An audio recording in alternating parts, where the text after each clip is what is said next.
विविध भारती। उजाले उनकी यादों की।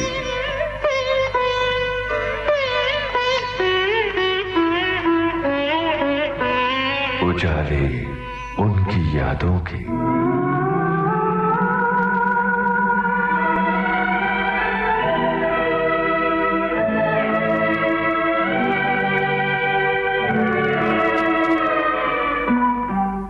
श्रोताओं नमस्कार। उजाले उनकी यादों के इस कार्यक्रम में आपका स्वागत है। फिल्मी पर्दे पर अनगिनत किरदार नजर आते हैं। जैसे हम याद रखते हैं हीरो को, वैसे ही विलेन को भी नहीं भूल पाते हैं। एक ऐसे ही कलाकार सदाशिव अमरापुरकर, जिन्होंने पर्दे पर विलेन का किरदार निभाकर हमारे दिल में पैदा किया एक खौफ, और दूसरी ओर अपनी कॉमिक अंदाज से ठहाका लगाने पर किया मजबूर। पर फिल्मी पर्दे से दूर कैसा था उनका व्यक्तित्व? पर्दे पर विलेन बनते सदाशिव अमरापुरकर असल जिंदगी में थे कैसे? उनका ये व्यक्तित्व हमारे सामने लाई हैं उनकी बेटी रीमा अमरापुरकर। उजाले उनकी यादों के इस कार्यक्रम में आज जाने माने अभिनेता सदाशिव अमरापुरकर की यादों के उजाले हमारे साथ बांट रही हैं उनकी सुपुत्री रीमा अमरापुरकर। आपसे बातचीत की है यूनुस खान ने। आइए सुनते हैं इस बातचीत की पहली कड़ी। दोस्तों नमस्कार, मैं हूं आपका दोस्त यूनुस खान और उजाले उनकी यादों के कार्यक्रम में आज हमारे साथ एक बहुत खास शख्सियत मौजूद हैं, जो एक और बहुत ही खास शख्सियत को याद करने के लिए हमारे इस कार्यक्रम में आई हैं। कार्यक्रम का नाम ही उजाले उनकी यादों के है। तो आज का कार्यक्रम है उजाले सदाशिव अमरापुरकर की यादों के, और ये उजाले बांटने के लिए मौजूद हैं उनकी बेटी रीमा अमरापुरकर। बहुत बहुत स्वागत रीमा जी। धन्यवाद धन्यवाद। पिताजी की यादों के उजाले बांटने के लिए आकाशवाणी के स्टूडियोज में, विविध भारती के स्टूडियोज में आते हुए जो पहली फीलिंग है वो क्या है? आकाशवाणी या विविध भारती के स्टूडियोज में मैं जब भी आती हूँ तो थोड़ा मैं अपने बचपन में चली जाती हूँ, बिकॉज हमारी पूरी फैमिली का आकाशवाणी, ऑल इंडिया रेडियो, विविध भारती, इससे बहुत ही करीबी संबंध रहा है। तो मेरी माँ भी रेडियो आर्टिस्ट थी। अलग अलग ड्रामाज, एड फिल्म्स में उन्होंने काम किया था ऑल इंडिया रेडियो के लिए।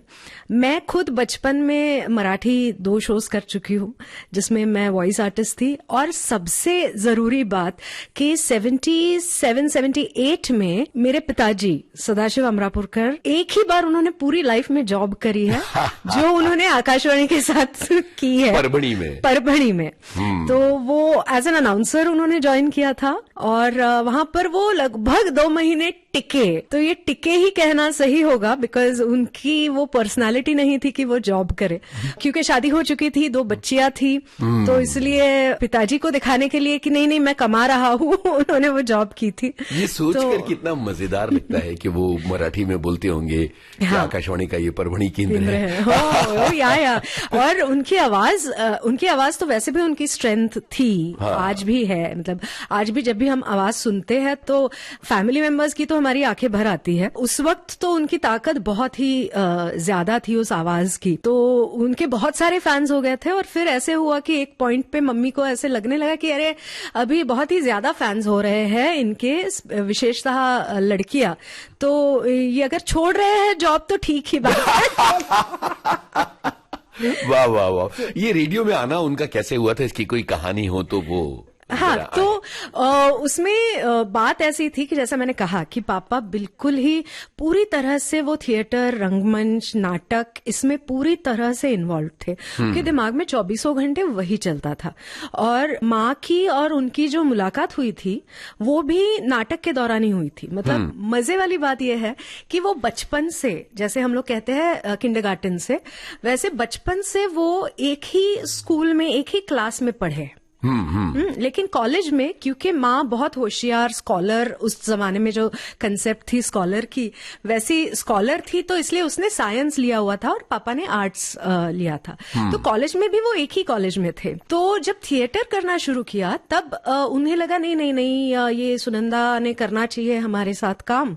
तो इसलिए उन्होंने उनसे रिक्वेस्ट करी और फिर वो थिएटर में मम्मी जो घुस गई तो फिर साइंस वाइंस सब पीछे रह गया। थिएटर ही बहुत बड़े बिजनेसमैन थे अहमदनगर में, जो आज अहिल्यानगर कहा जाता है जिसे। तो उनका ऐसा कुछ नहीं था कि बाबा तू पहले नौकरी कर, पैसे कमा, फिर तेरी शादी करता हूँ। उन्हें पता चला कि ये सुनंदा और ये दोनों एक दूसरे को पसंद करते हैं, तो इनकी शादी करा देना सबसे अच्छी बात। आई थिंक पापा 23-24 साल के थे और मम्मी 23 साल की थी। उन दोनों में 6 महीने का ही अंतर है उम्र में।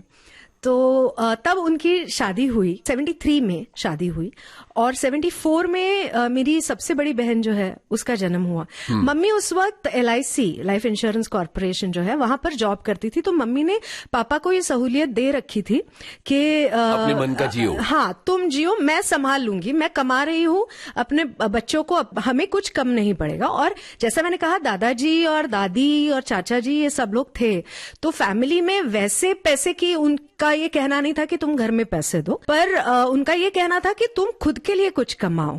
तो और मम्मी वो कर रही थी, तो इसलिए दादाजी का भी था कि चलो ठीक है, अभी अगर तुम्हारी बीवी कमा रही है तो तुम्हें जो करना है वो तुम करो। तो पहली बेटी हुई 74 में, 76 फरवरी में दूसरी बेटी हुई। तब फिर मम्मी को ऐसे लगने लगा, अरे अभी अपनी 2 बच्चियां हो गई, अभी भी ये कुछ नहीं कमा रहे हैं। तो रीजनल न्यूज़पेपर्स में उस समय एड आती थी। हाँ, तो फिर वो मम्मी ने वो एड देखी और पापा का ऐसा था, वो पूना मुंबई थिएटर के चक्कर में चक्कर काट रहे थे, अहमदनगर पूना मुंबई इस तरह से उनका चल रहा था। तो उन्होंने मम्मी ने वो एड देखी न्यूज़पेपर में और मम्मी ने बिना पापा को बताए वहां पे अप्लाई कर दिया। Very good. हाँ, और फिर जब ऑडिशन थी तब मम्मी ने उन्हें बताया ऐसे ऐसी ऑडिशन है, आपको जाना है और करके आना है। वो समय ऐसा था कि कमाने वाली माँ थी और घर पे दिखाना बहुत जरूरी था कि भाई मेरी फैमिली बढ़ रही है, मैं भी कमा रहा हूँ, इस तरह से। सो उन्होंने कहा अच्छा ठीक है, चलो अब तुम कह रही हो तो मैं जाता हूँ और ऑडिशन देता हूँ। और ऑफ कोर्स उनकी आवाज ऐसी थी कि सिलेक्ट होना ही होना था। तो वो सिलेक्ट हो गए और उन्होंने जॉब करी, 2 महीना उन्होंने जॉब करी वहां पर। और 1.5 महीने बाद उन्होंने मम्मी को खत लिखा कि मैं अगर ये करता रहा तो मैं खुश नहीं रह पाऊंगा जिंदगी में। तो फिर मम्मी ने कहा कि ठीक है, कोई बात नहीं, तो तुम छोड़ दो। तो उन्होंने छोड़ दिया, पर उन्होंने वो जॉब इस तरह से करी थी। तो आकाशवाणी ने उन्हें काफी हाथ दिया था उस वक्त, जब उन्हें वो जरूरत थी पुश की, एक जो साइकोलॉजिकल पुश हमें लगता है मानसिक रूप से कि हमें अभी मुझे कुछ अचीव नहीं कर पा रहा हूं मैं, उस वक्त जो एक अचीवमेंट की फीलिंग है वो आकाशवाणी ने दी हुई है।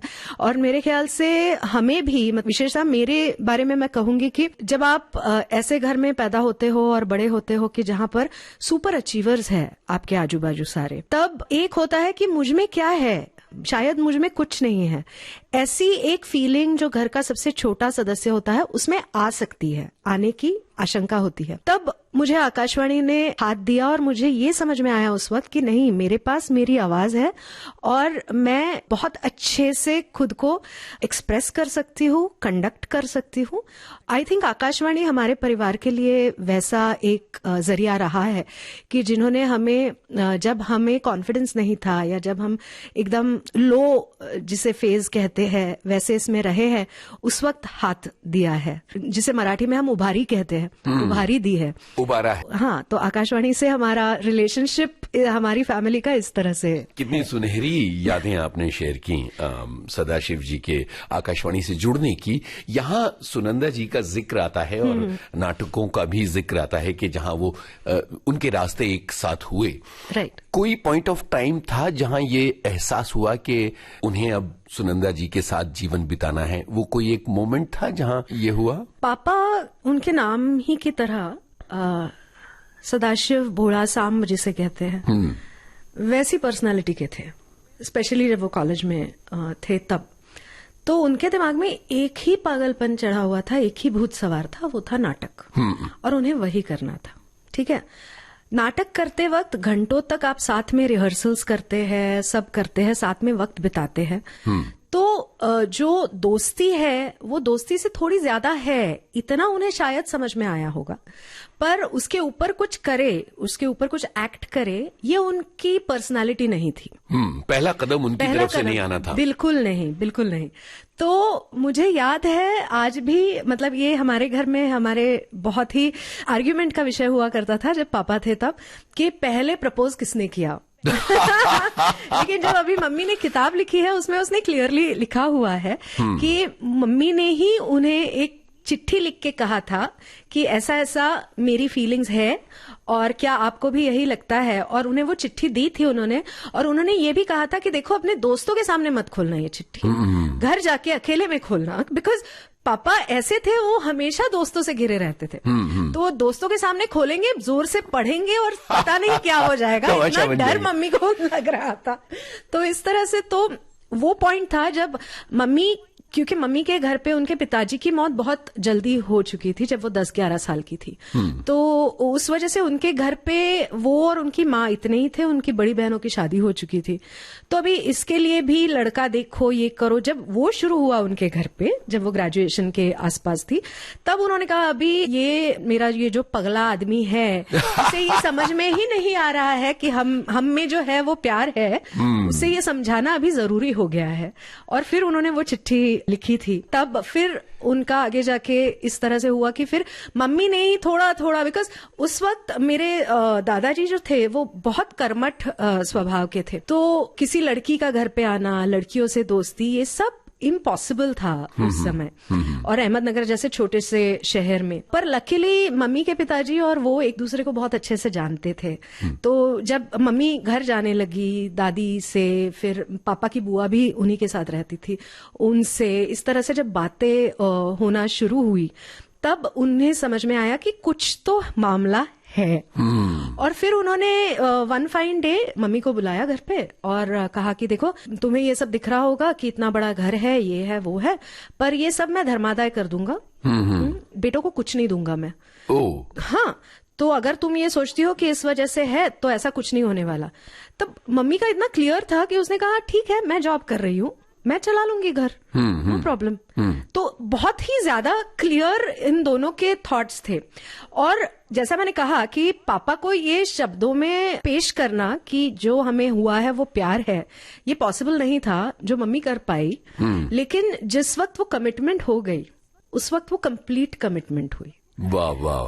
तो वो, हालांकि वो उन्होंने शब्दों में नहीं कहा होगा, पर वो उनके एंड तक, मतलब ये उन्हें प्यार हुआ जब वो 21 साल के थे, 64 के होने तक वो प्यार बिल्कुल वैसा ही रहा। और ये हम सब लोगों ने देखा हुआ है। और उन दोनों ने वही सीख हमें भी दी है कि अगर कमिटमेंट कर रहे हो तो पूरी तरह से करो, फिर वो अपने काम की तरफ हो या इंसानों की तरफ हो। क्या तो प्यारी बात है। यहाँ एक बहुत क्यूट बात सामने आई है, और वो है एक प्रेम कहानी जो चिट्ठी के जरिए आगे बढ़ती है। हाँ। हम जिस समय और समाज में हैं, वहां ये यकीन करना अब जरा मुश्किल है कि चिट्ठियों के जरिए भी प्यार का इजहार हो सकता है, और वो चिट्ठी बचाकर जीवन भर रखी जा सकती है। मुझे लगता है ये जगह है गाने की, और वो गाना बहुत ही मुफीद है जो चिट्ठी के जरिए प्यार के इजहार की बात करता है। बात जो पीछे छूट गई है उसका सिरा पकड़ के आगे बढ़ते हैं। मम्मी की एक किताब है पिताजी के नाम पर, और आपने कहा कि उसमें ये जिक्र आता है कि उन्होंने सबसे पहले इजहार किया। उस किताब का नाम बताइए, और वो नाम क्यों रखा गया, इसकी कहानी बताइए। हाँ, ओके। तो वो किताब अगर आप देखेंगे तो उसका नाम है खुलभर दुधाची कहानी। खुलभर माने छोटी सी कटोरी में जितना दूध बैठता है उसको खुलभर कहते हैं। खुल, हाँ, मतलब उतना सा। खुलभर दुधाची कहानी, सो उतने से दूध की ये कहानी है। हाँ, सवाल आता है कि ये आखिर क्या है? क्या है, राइट। सो श्रावण महीना जब होता था तो अहमदनगर में, या आज भी छोटे गांव में होता होगा, हर मंगलवार को और शुक्रवार को उपवास होता है, पूजा होती है, कथा कथन होता है। तो उस वक्त जो फोक टेल्स जिसे हम कहते हैं, वैसी कथाएं कही जाती थी। तो उस समय सुनी हुई ये कहानी है। ये कहानी है कि एक छोटा सा गांव है, राज्य है, और वहां पर अकाल पड़ा हुआ है, बारिश हुई ही नहीं है, ठीक है, सूखा पड़ा हुआ है। और वहां पर वो राजा हैरान हो जाता है कि अब मैं क्या करूं, और इसलिए वो पंडितों को बुलाता है और कहता है अब मैं क्या करूं। वो पंडित उसे कहते हैं कि जो ये महादेव का मंदिर है आपके गांव में, तो उसका जो गर्भगृह है उसे पूरी तरह से दूध से आप भर दो। तो शंकर भगवान प्रसन्न हो जाएंगे और फिर आपको बारिश हो जाएगी। तो राजा फरमान निकालते हैं कि हर एक के घर में कल जितना भी दूध होगा, जितना भी जिसके पास होगा, वो सब लाके गर्भगृह में अर्पण कर दे। तो ये सब होता है, तो फिर भी वो गर्भगृह भरता ही नहीं है। इतना दूध आता है, लंबी लंबी लाइनों में लोग आके दूध डालते हैं वहां, फिर भी नहीं होता है। और जो सिपाही होते हैं वो घर घर जाकर आपके पास और दूध है, और दूध है, और दूध है, ऐसा करते हैं। तब वो एक घर में जाते हैं, वहां पे एक बुढ़िया होती है। तो वो कहते हैं आप गए थे दूध डालने? बोले नहीं नहीं, मैं अभी जा ही रही हूँ। तो उसने एक कटोरी में, छोटी सी कटोरी में दूध लिया हुआ है। और उसने क्या किया है कि उसके घर पे जो उसके बच्चे बच्चियां पोते सब लोग हैं, उनका खाना पीना सब कुछ होने के बाद जितना दूध बचा वो लिया और वो गई और महादेव जी के ऊपर उसने चढ़ा दिया। और जिस क्षण उसने वो चढ़ाया, वो गर्भगृह पूरा दूध से भर गया। वाह। तो कहानी का मतलब ये है कि आपके जो कर्तव्य है वो आप पूरा कीजिए, और फिर जो बचा कुचा है वो आप भगवान को दीजिए, भगवान को चलता है। वाह वाह वाह। सो बेसिकली आप अपनी जो पूरी जिंदगी है वो अपने कर्तव्यों के प्रति और अपनी जो जिम्मेदारियां है उनके प्रति आप अर्पण कीजिए।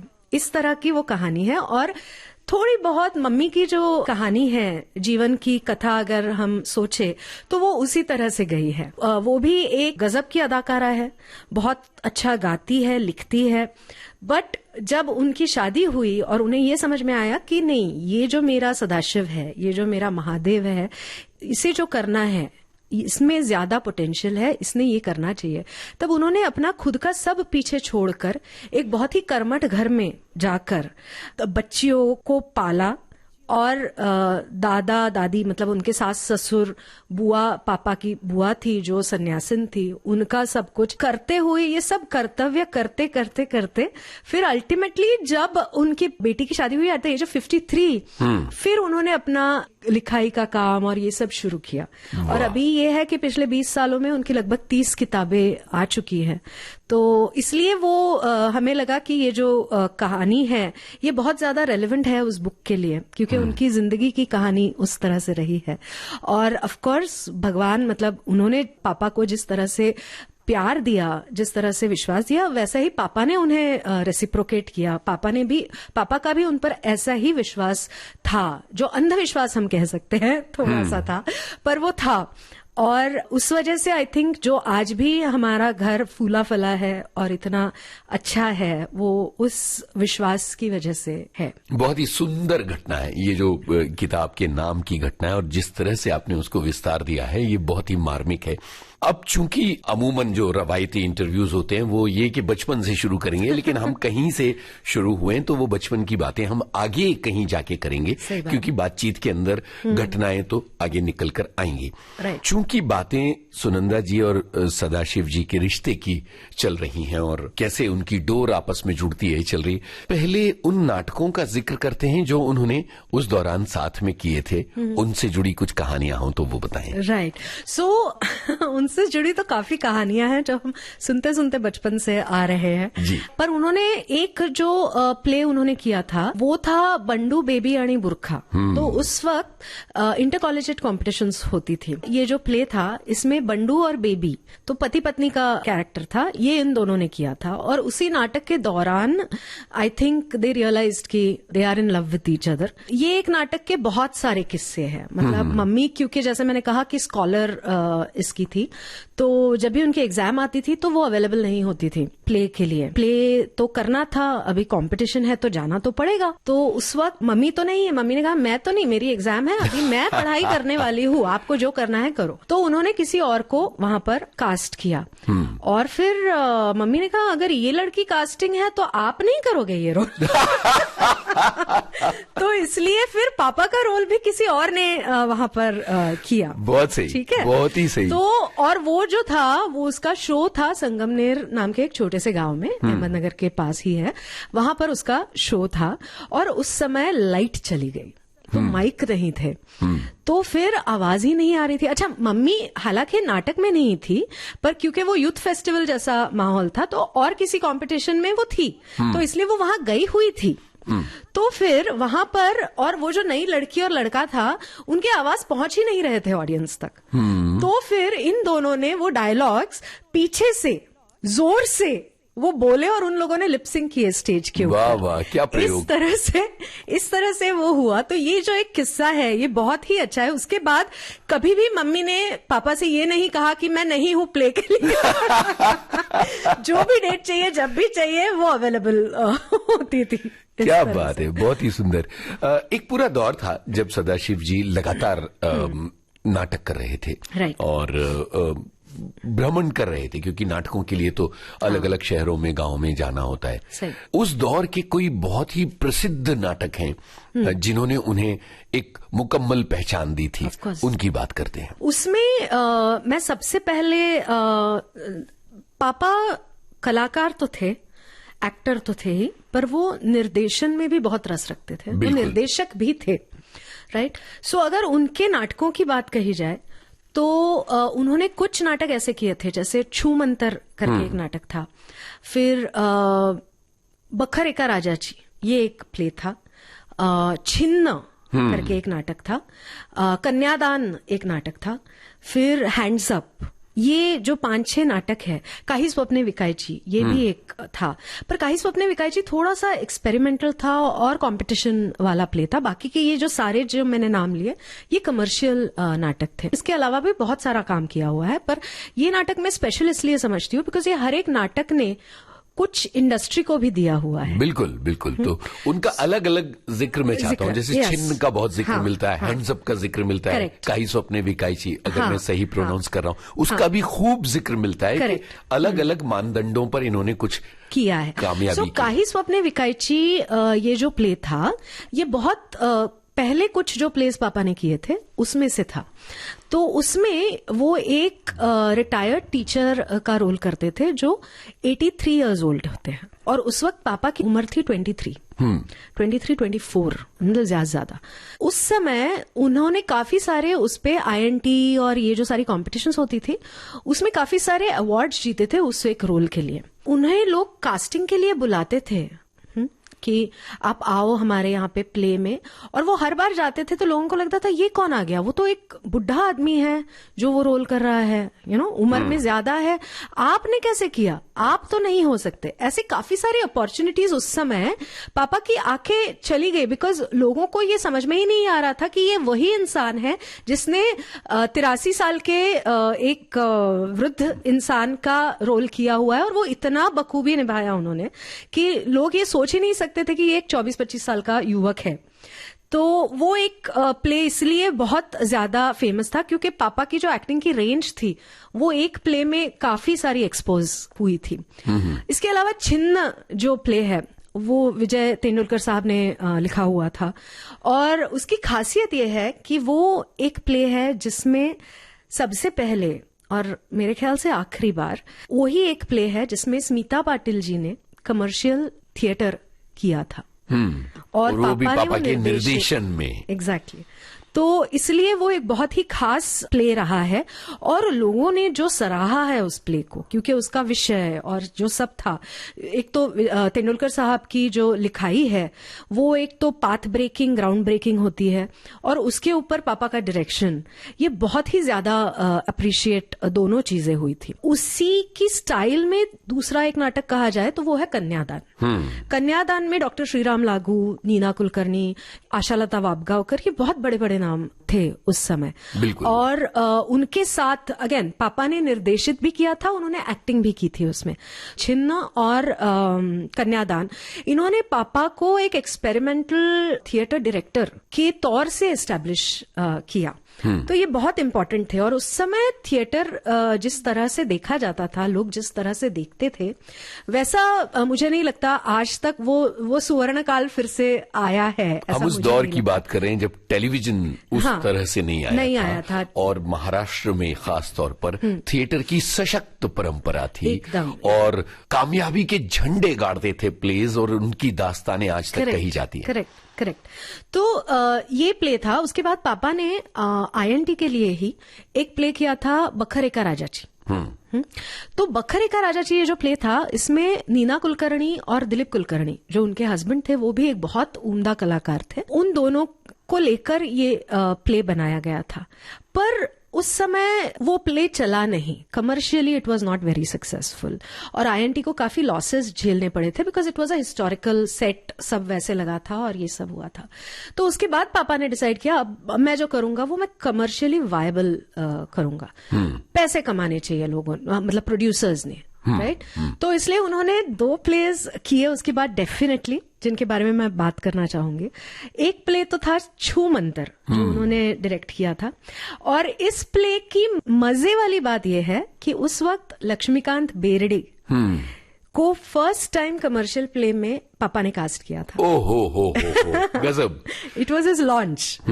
तो और वो प्ले बहुत चला, because it was a out and out comedy, और बहुत मजा आया लोगों को। और एक लक्ष्मीकांत बेर्डे जैसा कलाकार आया, पापा थे, लक्ष्मीकांत बेर्डे थे, तो it was picked up like how. उसके बाद हैंड्स अप किया था पापा ने, जिसमें वो थे, भक्ति बर्वे थी, ऐसे 5-6 बहुत ही स्ट्रांग आर्टिस्ट उसमें थे। और पापा ने निर्देशित भी किया था वो प्ले, और that was a historical play. मैं इसलिए कहूंगी क्योंकि बहुत बारी ये बात आई भी है कि जब गोविंद निहलानी जी ने वो प्ले देखा, अगेन विजय तेंदुलकर जी ने उनसे कहा था कि तुम हैंड्सअप का प्ले देखो, बिकॉज उस समय निहलानी जी अर्धसत्य का कास्टिंग कर रहे थे, और पुलिस इंस्पेक्टर का हीरो है ये तो पता था, बिकॉज तेंदुलकर साहब ने ही वो स्क्रिप्ट लिखी हुई थी। तो उन्होंने कहा था कि तुम ये प्ले देखो, इसमें ये लड़का है, ये बहुत अच्छा इंस्पेक्टर निभाता है, तो तुम देखो। तो इसलिए गोविंद जी गए, उन्होंने वो देखा प्ले, और उन्होंने पापा को इंस्पेक्टर के रोल में ही थे, वो देखा, लेकिन उन्होंने उनकी कास्टिंग रामा शेट्टी के लिए की। वाह। ओके। और फिर उसके बाद तो इट इज, जैसे हम कहते हैं कि हिस्ट्री है। उसके बाद फिर पापा एक राष्ट्रीय स्तर पर एक कलाकार का नाम उन्हें मिल गया, और वो काफी सारी फिल्मों में ही बिजी हो गए। तो थिएटर वो करते रहे, पर बहुत थोड़ा बाद में वो करते रहे। बिल्कुल। तो इसलिए वो हैंड्सअप, ये एक जो प्ले है, ये बहुत इंपॉर्टेंट है। हैंड्सअप का ये एक मजेदार किस्सा है। उस वक्त क्या होता था, जैसे आपने कहा कि वो समय ऐसा था जब मराठी में नाटक की परंपरा बहुत बहुत स्ट्रांग थी। तो दिन में 2-2, 3-3 शो लगते थे एक प्ले के। तो और उस वक्त जैसे अब है मेट्रो पकड़ लिया चले गए, उबर पकड़ ली चले गए, वैसा नहीं था। आर्टिस्ट को खुद ही जुगाड़ करके एक जगह से दूसरी जगह जाना पड़ता था। पापा के पास उस वक्त एक 2 व्हीलर थी।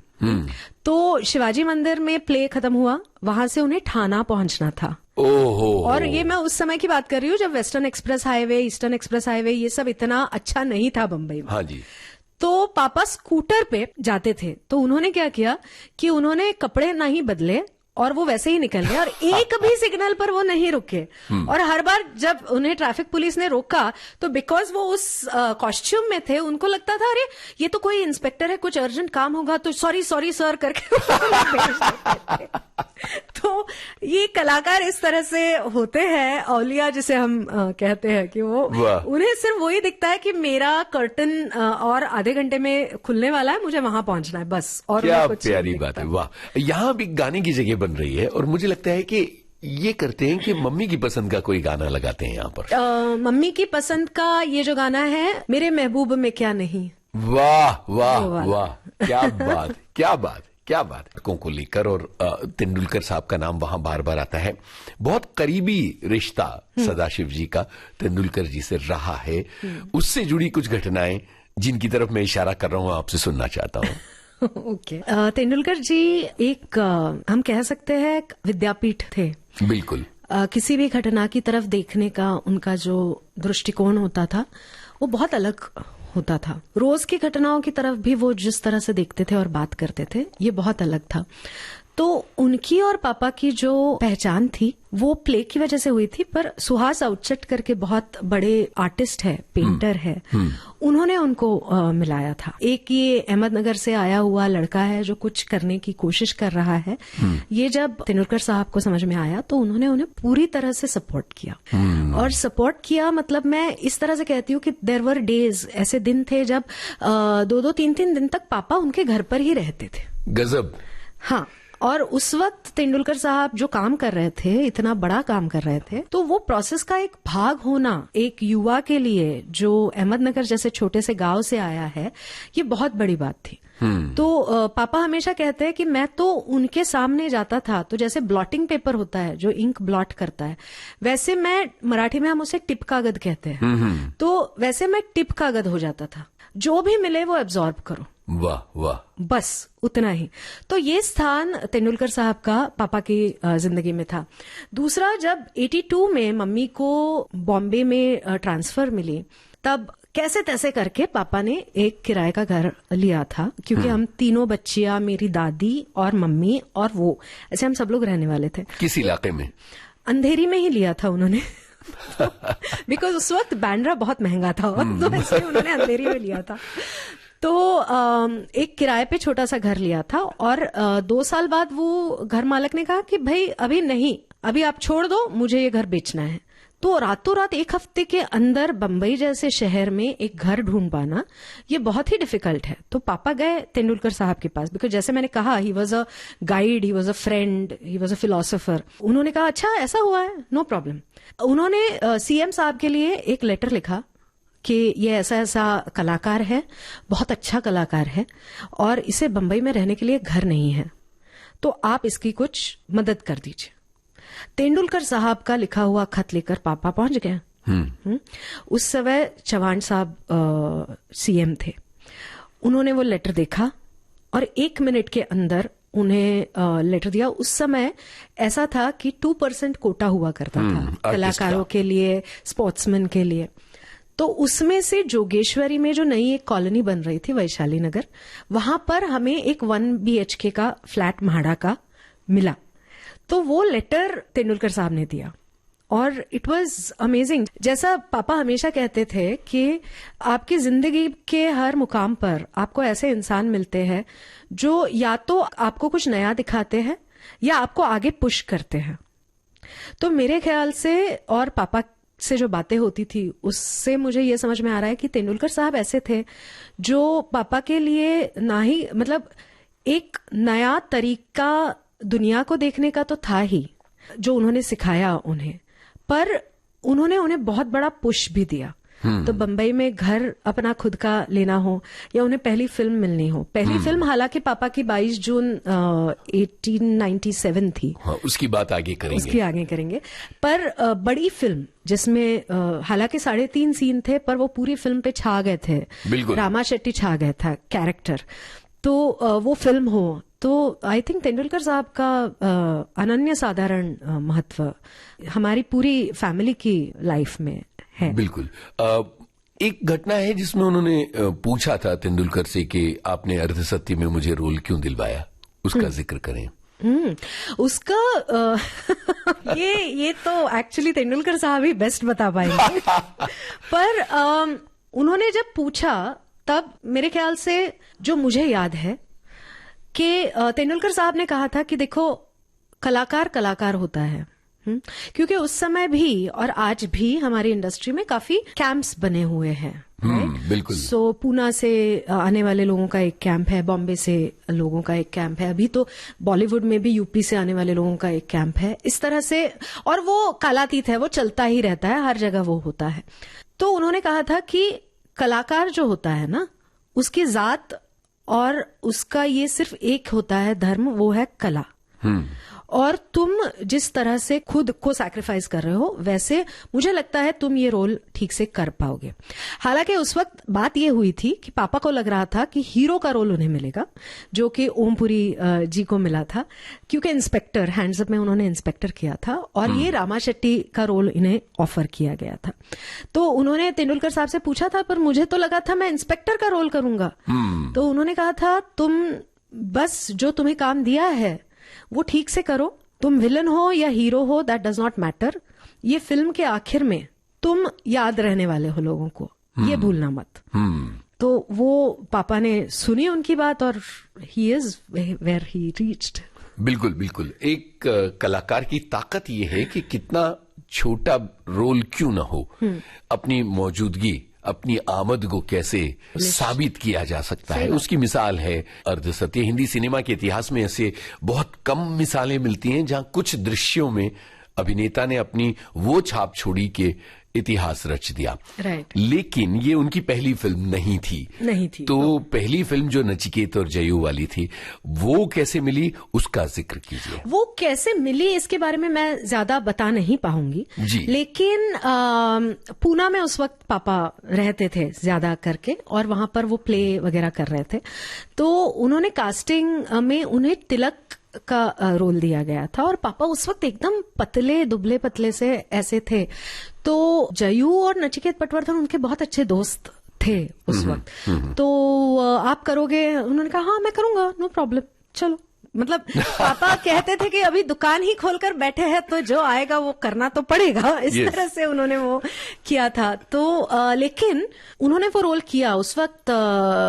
जयू और नचिकेत पटवर्धन ये अभी तो बहुत ही सीनियर और रिस्पेक्टेड ये है, पर वो भी काफी यंग थे उस वक्त। और फिल्म में मुझे याद है पापा ने बाद में जब राज से स्वराज तक में लोकमान्य तिलक का रोल किया, तब उन्होंने बहुत ज्यादा उस पर मेहनत की थी, क्योंकि उन्हें समझ में आया था कि ये जो फिल्म हमने की है जयू नचिकेत के साथ, इसमें हालांकि मैं तिलक लग रहा हूँ फीचर्स के तौर पर, लेकिन जो उसका क्रिटिक आया था वो ऐसा आया था कि, मैं मराठी में ये वाक्य कहती हूँ, याच्यातला लोकमान्य टिळक हा रामोशा सारखा दिसतो। रामोशी मतलब जो क्लीनर्स होते हैं ना ऑफिसेज में या घर में, उन्हें रामोशी कहा जाता था एक जमाने में, अब तो नहीं कहते कोई। तो इस तरह से वो दिखता है। तो इसलिए उसके बाद जब पापा ने राज से स्वराज तक की, जब उन्हें फिर से एक बार तिलक करने का मौका मिला, लोकमान्य तिलक का किरदार निभाने का मौका मिला, तब पापा ने बाकायदा 6-8 महीने, उस समय ये नहीं होता था, लेकिन जिम जाकर, बिकॉज लोकमान्य तिलक की जो बॉडी थी, he was very well built. Yes. तो इस तरह से दिखने के लिए पापा ने वो सारे एफर्ट्स लेकर वो काम किया हुआ था। ये फिल्म के बारे में जब भी पापा से बात होती थी तो वो कहते थे मैं तो थ्रिल था कि मुझे फिल्म में लिया है, बिकॉज उनकी उम्र भी काफी कम थी उस वक्त। और क्या करना चाहिए जब आप कोई इस तरह का किरदार जो इतना बड़ा है, इतनी बड़ी इंसान का किरदार जब आप निभा रहे हो, तब क्या करना चाहिए इसके लिए और क्या नहीं करना चाहिए, ये दोनों चीजें उन्हें उस फिल्म से समझ में आई। आज भी जब वो दूरदर्शन पे वो फिल्म लगती है तो it is very interesting to watch. बिल्कुल। राज से स्वराज का जो जिक्र आया है, मैंने उनके इंटरव्यूज में देखा और पढ़ा है कि बहुत ही प्रिय रहा है ये रोल उनके लिए। और जब भी कभी उनसे ये पूछा गया कि आपके फेवरेट रोल्स कौन से रहे, तो उन्होंने बड़ी फिल्मों और वो तमाम मशहूर रोल्स को छोड़ के इसका जिक्र किया है। वो क्यों है? क्योंकि जैसा मैंने कहा कि राज से स्वराज तक में जो लोकमान्य तिलक की भूमिका निभाना है, ये उनके लिए एक लर्निंग कर्व रहा है। 22 जून 1897 ये फिल्म में जयू नचिकेत पटवर्धन उन्हें डायरेक्ट किया था लोकमान्य तिलक की भूमिका में, और यहाँ पर अमाल अलाना जी ने उन्हें डायरेक्ट किया था राज से स्वराज तक में। अमाल अलाना अगेन एक बहुत बड़ा नाम है। अलकाजी सर जिन्होंने NSD जैसी संस्था को रूप लाया, उनकी बेटी अमाल अलाना, उन्होंने ये दिग्दर्शित किया हुआ था। और उस समय ना पापा और 10-15 साल आगे आ चुके थे करियर में as an actor also. He was a star at that time जब राज से स्वराज तक हुई थी। तो जब उन्हें फिर से चांस मिला तो उन्होंने सोचा कि अब I have to prove myself. जो कसर रह गई है वो पूरी करनी है। अभी मैं रामोशी नहीं दिखूंगा। yes. मुझे याद है उन्होंने वो विग से लेके, बिकॉज उनकी कंटिन्यूटी काफी सारी फिल्म्स की होती थी। अब जैसे होता है कि कलाकार एक समय पे एक ही फिल्म करते हैं तो इसलिए वो पूरी तरह से वैसे ड्रेस्ड अप होते हैं, वैसे नहीं हुआ करता था। उस वक्त 2 दिन इस फिल्म का शूटिंग हुआ, फिर 2 दिन उस फिल्म का हुआ, इस तरह से चलता था। तो किसी भी रोल के लिए पूरी तरह से बाल निकालना या ये पॉसिबल नहीं था। पर मुझे याद है कि जब उन्हें ब्रेक था 1 महीने का, तब पापा ने जो कोर्ट सीन्स थे स्पेशली उसके लिए ये निकाले थे, बिकॉज अमाल जी ने उन्हें कहा था कि देखो कोर्ट सीन में जब लाइटिंग होती है तो विग बहुत बुरा दिखता है। हाँ एग्जैक्टली। तो इसलिए उन्होंने उस समय बाल निकाल कर, और बाकी की फिल्मों में अगर आप देखोगे उस समय में जो शूटिंग हुए थे उसमें पापा ने विग्स पहने हुए हैं। ओके। हाँ, क्योंकि कोई रास्ता नहीं था। एग्जैक्टली।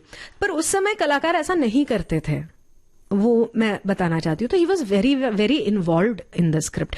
और उस समय तक पापा का जो रीडिंग था, पापा ही वॉज अ वोरेशियस रीडर। मतलब रोज वो 2-3 घंटा तो पढ़ना तो बनता ही है, किताबें पढ़ना उनका एक जरिया था। तो तब तक उन्होंने जो इतिहास के बारे में पढ़ा था, आई थिंक उसकी वजह से भी उन्हें वो करते वक्त, वो एक्टिंग करते वक्त बहुत मजा आया था। इसीलिए शायद वो उनका फेवरेट ये है कि मैं अभी प्रूव करूंगा। और वैसा लोकमान्य तिलक बाद में, हालांकि बहुत लोगों ने कोशिश की, पर जैसा राज से स्वराज तक में है वैसा लोकमान्य तिलक आज तक हो नहीं पाया है, वैसा लिखा भी नहीं गया है उस तरह से।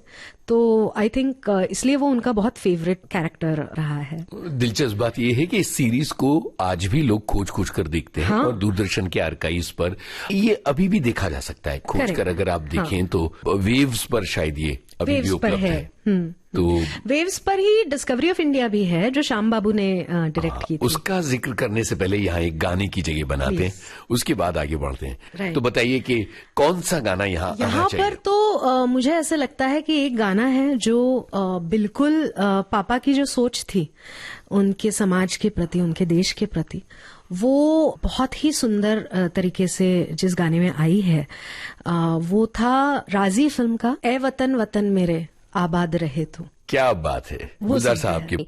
जाने माने अभिनेता सदाशिव अमरापुरकर की सुपुत्री रीमा अमरापुरकर से यूनुस खान की बातचीत की पहली कड़ी। बातचीत की श्रृंखला जारी रहेगी अगले सप्ताह भी। कार्यक्रम का संपादन नेहा शर्मा और इस कार्यक्रम की प्रस्तुतकर्ता तेज श्री कामले। अब दीजिए इजाजत, नमस्कार। उजाले उनकी यादों के।